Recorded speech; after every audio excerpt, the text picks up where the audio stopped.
Another beautiful day in the cryptocurrency market. And man, does it feel good to say that and even hear myself say that, because look, we have been dragging our feet for so long throughout 2022, and just this cold, harsh, nasty crypto winter has felt like an eternity. And before you say, whoa, whoa, whoa, pump the brakes, we're not in a bull run, I understand. I'm not saying that we are in a full out bull run. What I will say and what I will tell you is this is generally, for those of you who have been around for a while and taken a look at cycles, this is generally how it begins. You have a little bit of light at the end of the tunnel, because look, this is what has been holding the market down, is inflation. And with numbers coming in recently, as expected, a little bit lower in December, that acted as a catalyst. Whether you believe it should have or shouldn't have, it's not like we beat those numbers. It did act as somewhat of a catalyst. The market began to heat up prior to that because they felt this was going to be the case. I said that, had we beat those numbers, we would have taken off. I know that there's a lot of bad in the market still. I understand what's happening with Gemini. I understand what's happening with Genesis, and there's a lot of bad stuff going on out there. However, there has been so much pent up demand for this market for so long, because we every single day are finding out that more and more institutions are getting in, more governments, more countries, more adoption is happening. So it is only going to be so long that they can hold this market down. So we're going to talk about it in this video. Over 1 trillion once again. Gosh, that feels good to say. Up 7.6% on the 24-hour. We're sitting with a BTC up almost 11% in the 24-hour period. We're up over 10% on Ethereum. Our beloved XLM, very, very healthy 7-day chart, up 6.8%. XRP up 7.6%. Feels very good, doesn't it?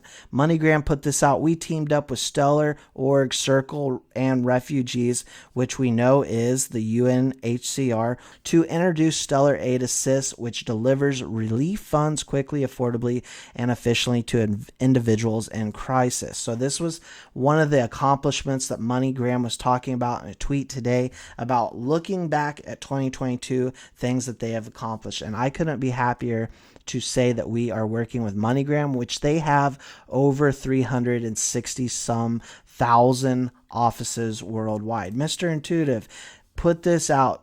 UK Treasury Minister says wholesale stablecoins will precede CBDC. And we've got the article right here that I will leave in the description if you'd like to read it. Who are the two big dogs on the porch that are working with all these stablecoins? We just saw recently that Japan is working with the first stablecoin on the Stellar blockchain.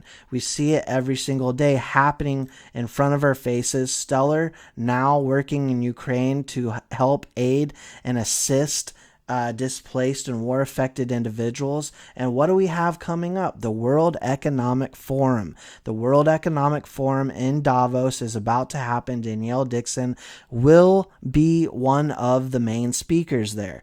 She's going to, I'm going to say, mostly be talking about the disruptive and humanitarian sector, because look, this is their big use case. And I did a video earlier today, I'll link it at the end of this one, in which I say, look, this is the beginning to our global financial infrastructure and use case of this system of Stellar and Ripple to enable others to get money at lightning speed. And in that video, I talk about all the benefits in which the banks over there in Ukraine are talking in terms of what they have seen out of this pilot. And we see these pilots happening every single day with CBDCs that are ran on these blockchains and so forth. So all that being said, I've got one last clip that I want to show you here. This is a clip with Danielle Dixon and Anthony Scaramucci Ranucci, which we know Danielle is obviously the CEO of Stellar Development Foundation.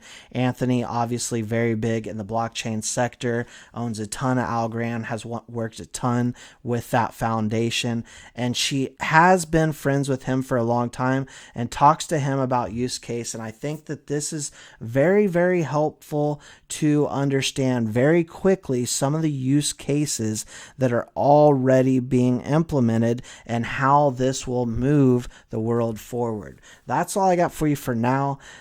Great day. Absolutely great day.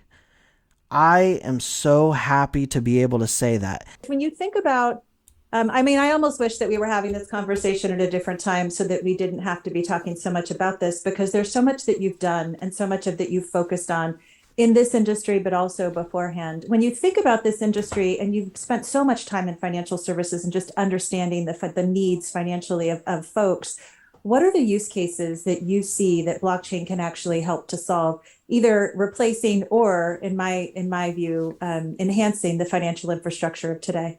So many different use cases, but just give you two right off the top. We can someday pay for our meals in restaurants wallet to wallet transfer, avoiding the 3% surcharge. If a restaurant has a 15% margin and they can pick up 3%, that's a 20% improvement in their margins. So when I think about the dramatic economic advantages that would give the restaurant industry. The government of El Salvador, we had an economic minister here during the UN General Assembly meetings. He was talking to us about expats from El Salvador sending money back to their family members. They're unbanked. They have to go through MoneyGram or Western Union. It's 7 to 10%. If you send $1,000 to mom, she gets 900. They believe they can save $400 million a year, wallet to wallet transfers. So we will come to a period of time where intermediaries and middlemen, because of this trustless system, this decentralized trust system known as the blockchain, will cut out middlemen and women, and it'll be a major cost savings to people. If a product is better, Danelle, it eventually gets adopted. The horseless carriage was seen as a fad by the horse and buggy industry. But it was a better product that got adopted. The phone system got adopted. The internet got adopted. This will get adopted